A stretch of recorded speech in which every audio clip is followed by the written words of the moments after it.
The dead of honor. The crystalline spires of New Shanghai's commercial district sparkled in the setting sun as Marcus Chen finished his equipment check. From his perch 50 stories up, the streets below looked like rivers of light, streams of hovercars and pedestrians flowing through the city's arteries. His tactical display showed all systems green. Active camouflage, grappling systems, and most importantly, his modified PS-117 plasma rifle. Target approaching checkpoint Alpha, came the encrypted transmission from his handler. Remember, this is strictly reconnaissance. Do not engage unless absolutely necessary. Marcus acknowledged with 2 clicks on his comm unit. After 15 years in special operations, he knew the drill. Watch. Report. Stay invisible. The mission brief had been typically vague. Monitor a suspected arms deal between the Nova Syndicate and an unknown alien faction. In a post-contact world, humanity had learned that some of their new galactic neighbors weren't exactly friendly. The meeting location was a supposedly abandoned manufacturing complex, the kind of place that still dotted Earth's megacities, relics of the pre-automation era. Marcus's enhanced vision picked up movement at the ground level.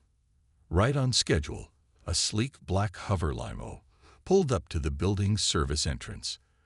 The first figures to emerge were clearly Nova Syndicate muscle, their cybernetic augmentations gleaming dully in the fading light.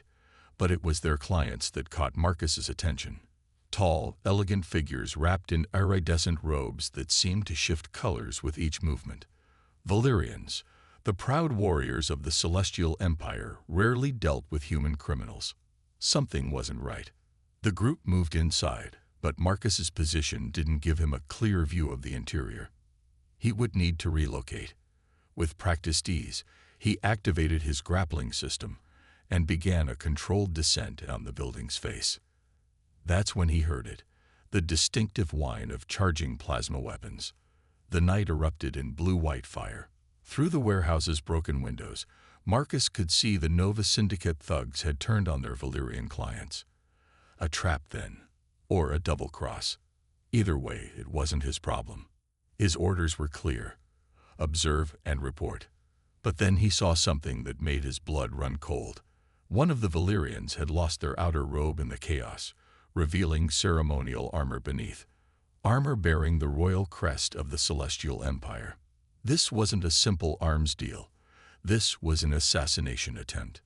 Marcus knew he should walk away. Getting involved in alien politics was career suicide at best, and regular suicide at most. But 15 years of combat experience had taught him to trust his instincts, and right now they were screaming that letting a foreign royal die on Earth's soil would have consequences far beyond his pay grade. Control, be advised. Situation has escalated, he transmitted, moving to intervene. Without waiting for a response, Marcus crashed through the window, his active camouflage shorting out from the sudden movement. Time seemed to slow as his combat implants kicked in, flooding his system with enhancement drugs. He took in the scene in fragments. 3 Valyrian guards down, their elegant weapons proving no match for crude but effective human firearms. 4 more Nova Syndicate gunmen converging on a fallen figure in royal armor. 2 snipers in the rafters, their weapons trained on the main group. Marcus moved like liquid shadow. His first shot took out both snipers with a single plasma burst that pierced straight through the ceiling support they were using as cover. Before their bodies hit the ground, he was already moving, his rifle spitting superheated death with surgical precision. The Nova Syndicate thugs were good. They had to be to have taken down Valyrian royal guards. But they weren't prepared for a ghost dropping into their midst, dealing death with mechanical efficiency. In the space of 3 breaths, the warehouse fell silent except for the hum of cooling plasma coils. Marcus approached the fallen royal cautiously, his rifle still at ready. The Valyrian's helmet had been damaged in the fighting, revealing distinctly masculine features that managed to appear both alien and noble at the same time. "You're safe now, Your Highness," Marcus said in careful galactic standard, "though I suggest we leave before their reinforcements arrive." The Valyrian prince stared at him with eyes like liquid silver. "You know who I am. I recognize the crest, and I know enough about your people to know that letting you die here would cause problems I don't want to deal with." A sound like breaking glass made them both turn. More Nova Syndicate forces were approaching. The prince struggled to his feet, favoring his left side. "Then I suggest we continue this discussion somewhere else, human," he said. "I am Prince Kithor of the Celestial Empire, and you have earned both my gratitude and my interest." Marcus helped steady the prince, already plotting their escape route. "Save the gratitude for when we're safe. I'm Marcus Chen, and right now, I'm probably going to lose my job for this." "Perhaps," Kithor said as they moved toward the exit. "Or perhaps you will find that saving my life will open doors you never knew existed." They escaped into the neon-lit night of New Shanghai, leaving behind a warehouse full of dead men and questions. Marcus didn't know it yet, but he had just altered the destiny of 2 civilizations, and his own life would never be the same. In the days that followed, Marcus found himself caught in a whirlwind of diplomatic aftermath. His superiors were simultaneously furious at his breach of protocol and quietly relieved that he had prevented an interstellar incident. Prince Thor had indeed been the target of an elaborate assassination attempt, one that would have been blamed on human criminals, potentially sparking a war between Earth and the Celestial Empire. But it was during a private audience with Thor that Marcus realized the true consequences of his actions. The prince spoke of life debts and sacred honors, concepts that were deeply woven into the fabric of Valyrian society. By saving his life, Marcus had unknowingly initiated a ritual as old as the Celestial Empire itself. "Among my people," Thor explained, his silver eyes intense, "such a debt must be repaid with a gift of equal value. And what could be worth more than a life, than the preservation of royal blood?" Marcus shifted uncomfortably in his seat. "Your Highness, I didn't act expecting any reward." "Which only proves your worthiness to receive one," Kithor replied. "I have given this matter great thought, Marcus Chen. I believe I know what gift will both honor our traditions and perhaps serve a greater purpose." The prince's words carried a weight that made Marcus's combat instincts tingle. Whatever was coming, he had a feeling it would be more complicated than the simple medal ceremony his superiors had promised. He had no idea just how right he was. The sacred gift. The Celestial Empire's flagship, Eternal Dawn, hung in Earth's orbit like a piece of living crystal. Marcus stood before its viewport, trying to maintain his composure as servants dressed him in traditional Valyrian ceremonial robes. After a week of intense diplomatic negotiations, Prince Thor had insisted on conducting the gift-giving ceremony aboard his vessel, following ancient customs. The robes felt strange against Marcus's skin, alive somehow, shifting with his movements, and adjusting their temperature to keep him perfectly comfortable. Like everything Valyrian, they were both beautiful and slightly unsettling. "The prince awaits you in the Chamber of Celestial Harmony," announced a tall Valyrian attendant, his silver skin catching the starlight. "Please follow me." As they walked through the ship's corridors, Marcus couldn't help but marvel at the organic architecture. The walls seemed to pulse with an inner light, and doorways opened like flowering blossoms at their approach. Everything about Valyrian technology reminded humans how far they still had to go. The Chamber of Celestial Harmony took his breath away. The circular room's ceiling was a perfect replica of the Valyrian home system's sky, complete with 3 moons and countless stars. Prince Thor stood at its center, dressed in armor that made him look like a living constellation. "Marcus Chen," Thor's voice echoed with formal gravity.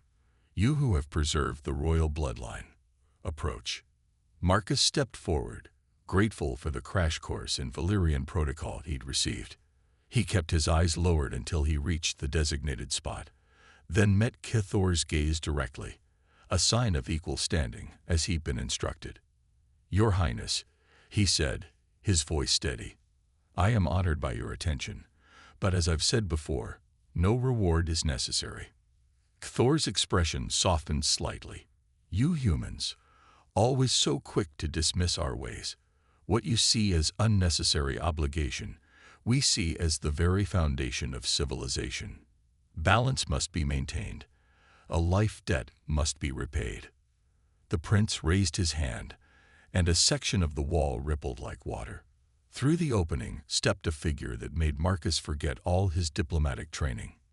She was tall, like all Valyrians, but where most of her people had skin like polished silver, hers was the color of moonlight on water, with patterns that shifted and swirled beneath the surface.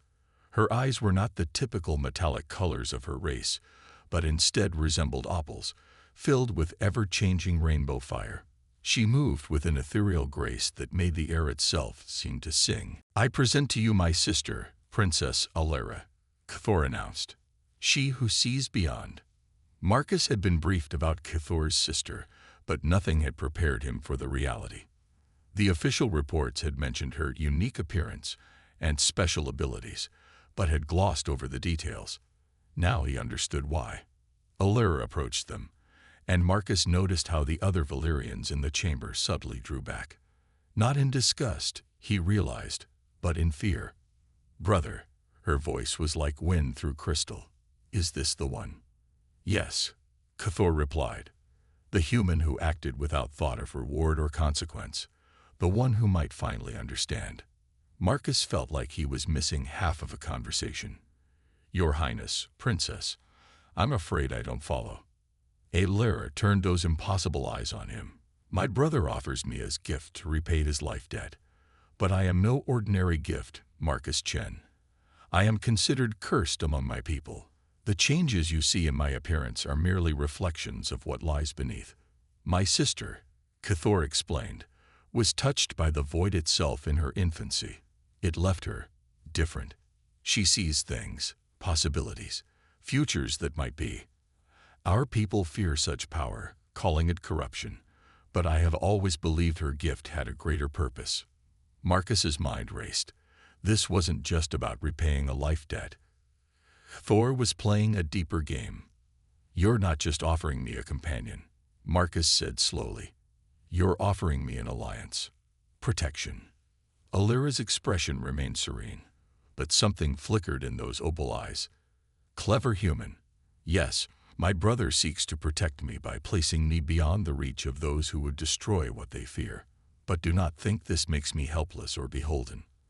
I have seen fragments of possible futures, Marcus Chen. In some, we accomplish great things together. In others, she trailed off meaningfully. The choice must be yours," Cthor said. "To accept Alera as your bondmate would forge an unbreakable link between our peoples. You would be granted rank and privileges within the Empire, and she would have Earth's protection. Refuse, and no dishonor will be attached. I will find another way to repay my debt." Marcus looked at Alera again, really looked at her. Beyond the alien beauty and mysterious powers, he saw something familiar in her bearing. The same steel he'd seen in fellow soldiers who'd been marked by their experiences, but refused to be broken by them. "Princess," he said carefully, "what do your visions tell you about my answer?" For the first time, Alera smiled, and it was like watching stars being born. "They tell me many things, Marcus Chen. But I have learned that the most meaningful choices are those we make without knowing their outcome." The chamber of celestial harmony seemed to hold its breath as Marcus weighed his options. His training screamed that this was too complicated, too politically charged. His instincts, which had never steered him wrong, told him something else entirely. "I accept," he said simply. Thor nodded solemnly, but Marcus caught a flash of relief in the prince's eyes. "Then let the binding ceremony begin. From this day forward, your fates will be intertwined, for better or worse." As ancient words were chanted and sacred bonds were forged, Marcus watched the shifting patterns beneath Alera's skin and wondered what possibilities she saw unfolding before them. Whatever came next, he had a feeling his life was about to become far more interesting than any special operations mission had ever been. Paths intertwined. 3 months after the binding ceremony, Marcus stood in the training chamber of his private vessel. the stellar ghost, watching Allura move through ancient Valyrian combat forms. Her movements were hypnotic, each gesture leaving trails of light in the air that lingered like memories.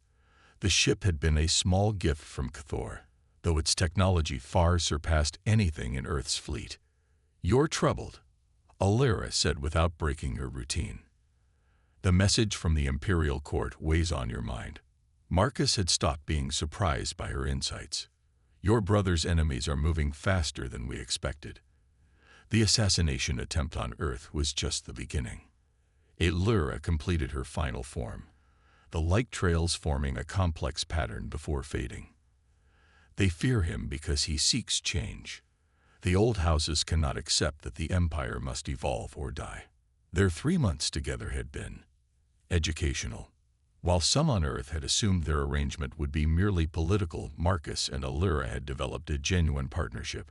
Her visions, while cryptic, had already helped them prevent 2 more attempts on Cathor's life. Meanwhile, Marcus had introduced her to human military tactics and technology, which she absorbed with remarkable speed. "Tell me what you see," Marcus said, falling into their familiar pattern of conversation. Allura's opal eyes unfocused slightly. "Fragments. Shadows. There's a gathering darkness in the Imperial Palace. Old technology being awakened. The noble houses are nervous. Someone is collecting ancient weapons, but even they don't know who." Marcus activated the ship's tactical display, bringing up a holographic map of known Imperial territory. "Your brother's reforms have the military split. Half support his efforts to modernize the Empire and open relations with Earth. The others cling to tradition like a shield."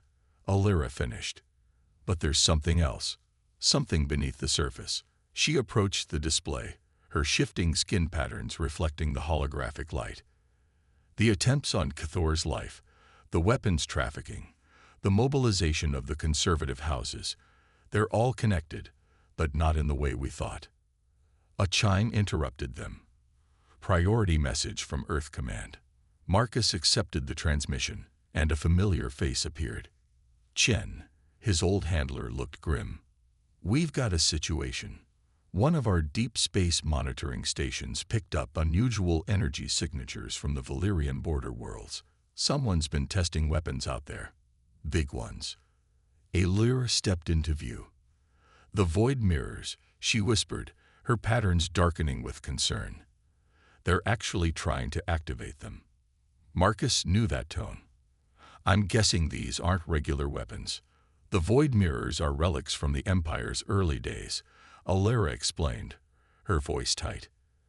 "They were sealed away because they don't just destroy their targets.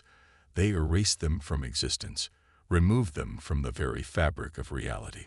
The handler's expression grew even more serious. "How did you know about?" "Never mind. We're tracking unusual ship movements near those signatures. Multiple vessels using outdated Imperial recognition codes. A shadow fleet," Marcus realized. "Someone's been planning this for years." Allura's patterns swirled faster. "Marcus, I need to show you something." She placed her hand on the tactical display, and the hologram shifted, showing new patterns that shouldn't have been possible with Earth technology. "These are the fragments I've been seeing. Watch." The display filled with overlapping timelines, possible futures branching and merging like rivers of light. Most of them ended in darkness. "The void mirrors aren't just weapons," she continued. "They're keys. The old houses don't want to just stop Cathor's reforms. They want to remake the Empire itself. Return it to some imagined golden age. But they don't understand what they're dealing with." Marcus studied the patterns, his tactical mind processing implications. "Your brother's enemies are being manipulated. Someone or something is using their fear of change to achieve their own ends." "Yes," Allura's voice was barely a whisper. "And if they succeed in activating the mirrors, they won't just rewrite the Empire's future. They'll erase its present. Billions of lives, countless civilizations, all gone in an instant." The handler cleared his throat. "I don't suppose you have any good news." Allura's patterns stabilized, taking on a determined configuration Marcus had learned to recognize. "There is one timeline where we succeed. But it will require something unprecedented, a true joining of human adaptability and Valyrian power, and we'll need my brother's help. Ma'am, with all due respect, the handler said, Earth can't officially intervene in an imperial civil war. Then it's fortunate, Marcus replied with a grim smile, that I'm no longer officially part of Earth's military. Send us everything you have on those energy signatures. We'll handle the rest. After the transmission ended, Marcus turned to Olyra. I'm guessing this is why your brother really gave you to me. He saw this coming. He saw possibilities, she corrected. Thor believes that the Empire's salvation lies in change, in learning from other cultures rather than fearing them. My vision suggested that we, would play a crucial role. But even I couldn't see the full scope until now. Marcus began inputting coordinates for the Imperial capital. Then we better not keep destiny waiting. Plot us a course through the border worlds. I want to see these void mirror tests for myself. Olyra's patterns rippled with something that might have been affection. Always the tactician. This is why the possibilities favor us, you know. You never just accept fate. You look for ways to improve our odds. As the stellar ghost prepared for faster-than-light transit, Marcus watched his unlikely partner interface with the ship's systems. He had learned to trust her visions, just as she had learned to trust his instincts. Together, they had become something unique in the galaxy, a bridge between two civilizations, and perhaps the only hope of saving them both. For the record, he said as the stars began to blur around them, this is definitely more interesting than my old job. Olyra's crystalline laughter echoed through the ship as they plunged into the unknown, ready to face whatever darkness awaited them. The coming storm. The border world of Nexus II was a graveyard of ships and broken dreams. Once a thriving trade hub, it had been abandoned during the last Imperial expansion, its orbit now cluttered with derelict vessels and forgotten space stations. The perfect place to hide something dangerous. Marcus piloted the stellar ghost through the debris field manually, trusting his enhanced reflexes over the ship's eye. Beside him, Olyra's skin had taken on a dark, stormy pattern he'd never seen before. They're here, she said, her opal eyes fixed on something beyond normal space. The mirrors sing to the void. Even dormant, they hunger. The ship's sensors pinged, massive energy signature ahead. As they rounded the hulk of an ancient cargo hauler, they saw it, a testing facility built into a hollowed-out asteroid. Ships bearing noble house markings patrolled the perimeter. Diplomatic approach? Marcus asked, though he already knew the answer. Olyra's patterns swirled with grim amusement. They would shoot us down before we could transmit our credentials. Besides, she paused, her expression darkening. There's something wrong. The timeline is shifting. Marcus had learned to trust those warnings. He engaged the ship's stealth systems, top-of-the-line Valyrian tech combined with human countermeasure innovations, and began plotting a covert approach vector. Talk to me, he said as they drifted closer to the facility. What are you seeing? Death, Olyra whispered, but not like before. The nobles think they're in control, but there's another presence here. Ancient, patient. It's been waiting for this moment for millennia. The facility's hangar bay cycled open, and Marcus guided their cloaked vessel inside behind a supply ship.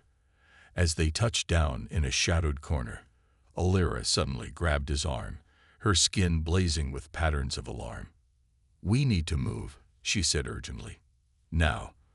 They're about to test one of the mirrors, but something's wrong with the containment protocols.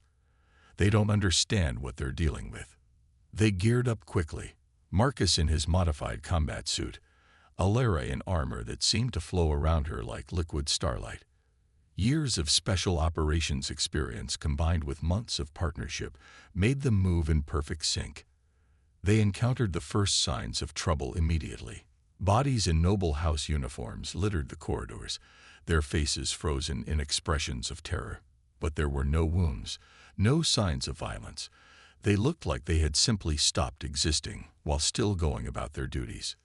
The void bleeds through, Alara explained as they moved deeper into the facility. The mirrors aren't just weapons, they're doors. And something is pushing from the other side.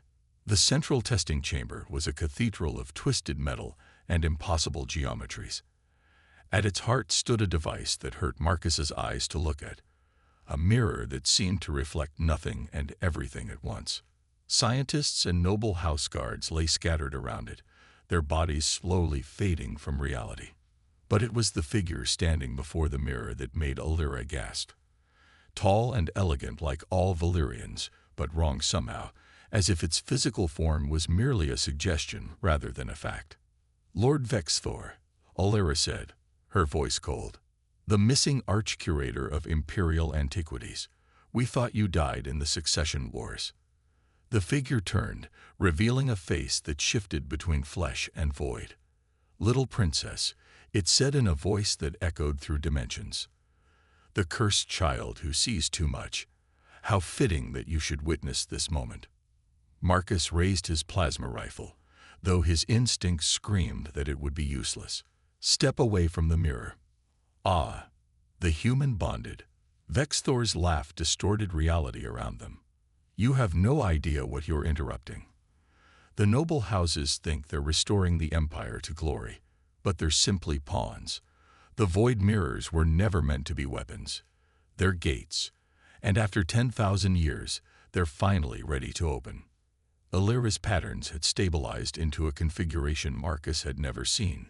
Pure, focused power. "You're not Vexthor anymore," she said. "You're what came through the first time they tried to use the mirrors. You've been waiting all this time, manipulating events, positioning pieces." "Smart girl," the thing wearing Vexthor's form said. "The Empire sealed us away, buried their mistakes, and tried to forget. But we are patient. We are eternal. And now, thanks to the nobles' fear of change, thanks to their desperate grasp at power, we will return." The mirror began to pulse, reality fracturing around it. Through the cracks, Marcus caught glimpses of something vast and hungry, waiting in the spaces between spaces. "Alara," he said calmly, falling into the cold focus of combat. "Remember that unprecedented plan you mentioned? Now would be a good time." She nodded, her skin beginning to glow with inner light. "The void touched me as a child, tried to claim me. But it didn't understand what it was touching. My curse is also my strength." She turned to him. "I'll need your help. Your mind, your will, your determination to forge new paths. Together, we might be able to seal the breach." "Might?" Marcus asked, managing a grim smile. "The possibilities are still in flux," she replied. "But as you taught me, sometimes you have to make your own odds." As if in response to her words, the mirror pulsed again, and the thing that had been Vexthor began to change, its form twisting into something that belonged in no reality. Around them, more noble house ships were arriving, their sensors finally detecting the power surge. Time was running out. The storm was breaking. And in the heart of an abandoned border world, a human soldier and a cursed princess prepared to challenge the void itself. The fate of two civilizations hung in the balance. But for Marcus Chen and Alara, it was simpler than that. They were partners, weapons drawn against the dark, ready to fight for their shared future, whatever form it might take. Dynasties dawn. Reality rippled around the testing facility as noble house ships opened fire, their weapons useless against the growing breach in spacetime. The thing that had been Vexthor laughed, the sound shattering windows and twisting metal. "Your weapons are meaningless," it said, its form now a writhing mass of darkness and impossible angles. "The gates are opening. The void remembers what it once possessed, and it will reclaim all." Marcus kept his rifle trained on the entity, though he knew conventional weapons would be useless. Beside him, Alara's skin blazed with internal light, patterns flowing like liquid starfire. He could feel power building in the air around them, making his combat implants spark and tingle. "The nobles are evacuating," he reported, checking tactical feeds. "But their ships are being caught in some kind of gravitational distortion. They can't escape." "Good," Alira's voice resonated with otherworldly harmonics. We'll need their ship's energy signatures. The void feeds on power. We can use that. The mirror's pulse had become a steady rhythm, like a cosmic heartbeat. Through its surface, Marcus could see vast shapes moving, pressing against the barrier between realities. Each pulse brought them closer to breaking through. Whatever we're going to do, he said, we need to do it fast. Alira turned to him, her opal eyes now blazing with rainbow fire. I need you to trust me completely. What I'm about to attempt, it's never been done. It will require both of us. You have my trust, Marcus replied without hesitation. You've had it since the day we were bound. She smiled, and for a moment, her true beauty shone through the power surrounding her. Then take my hand, and do not let go. No matter what you see, no matter what you feel, hold on to who you are. Your human strength, your determination, your ability to forge new paths. I need all of it. Marcus holstered his rifle and gripped her hand. The moment their fingers intertwined, power surged through him like a solar flare. His mind expanded, and suddenly he could see what Alira saw. The countless branching timelines, the delicate web of cause and effect, the very fabric of reality itself. Fascinating, the void entity said, watching them with interest. The cursed child and the human warrior. You think your combined strength can stop what has been in motion for millennia? No, Alira replied, her voice echoing across dimensions. We're not going to stop it.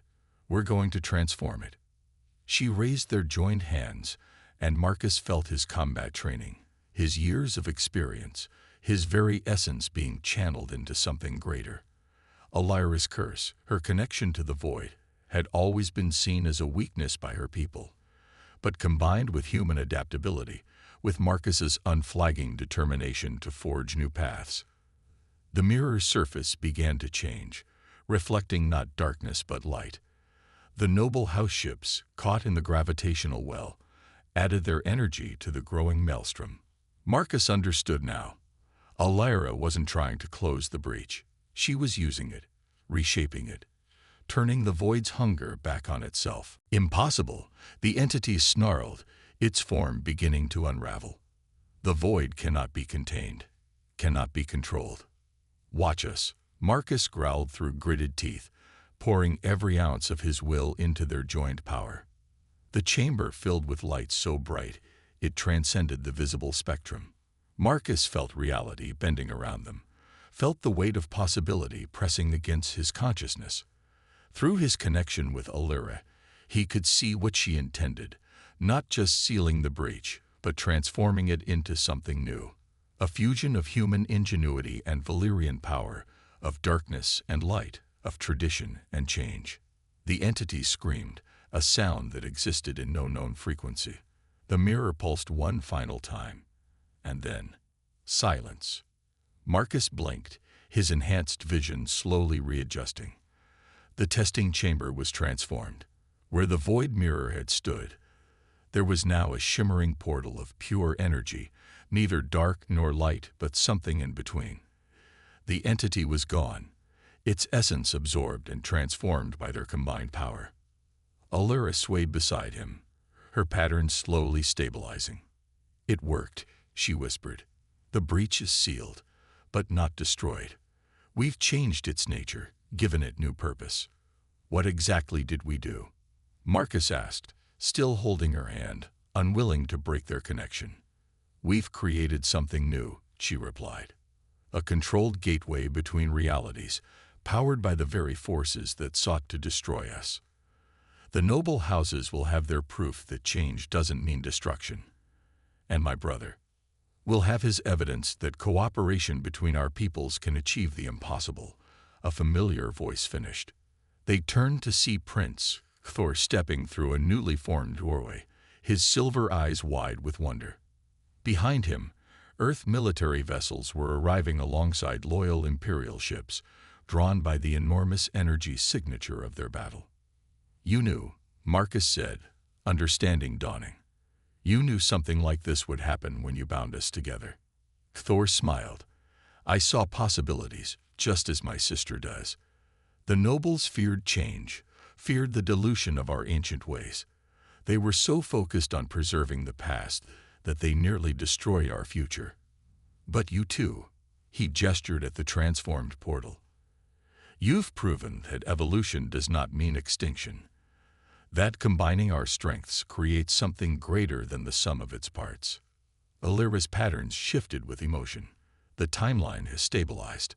I can see it clearly now. A future where Earth and the Empire grow together, where change is embraced rather than feared. And the void? Marcus asked, ever the tactician. Will always be there, she replied. But now we understand it better. And we'll face it together, just as we'll face everything else that comes. In the days that followed, the news spread throughout both civilizations. The noble houses, shamed by their unwitting role in nearly destroying reality, threw their support behind Cathor's reforms. The transformed portal became a symbol of the new alliance between Earth and the Empire, a testament to what could be achieved when ancient power and innovative thinking worked in harmony. As for Marcus and Alira, they remained partners in every sense of the word. Their bond, forged in crisis and tempered by love, became the foundation for a new dynasty. They continued to explore the boundaries of what was possible, protecting both their peoples from threats beyond normal space and time. And sometimes, in quiet moments aboard the stellar Ghost, they would look out at the stars and remember the day they rewrote destiny. The day a human soldier and a cursed princess proved that the greatest power in the universe wasn't the ability to destroy or control, but the courage to embrace change and forge something new. The dawn of their dynasty had begun, and with it, a new chapter in the story of two civilizations, bound together by honor, love, and the endless possibilities that lay ahead.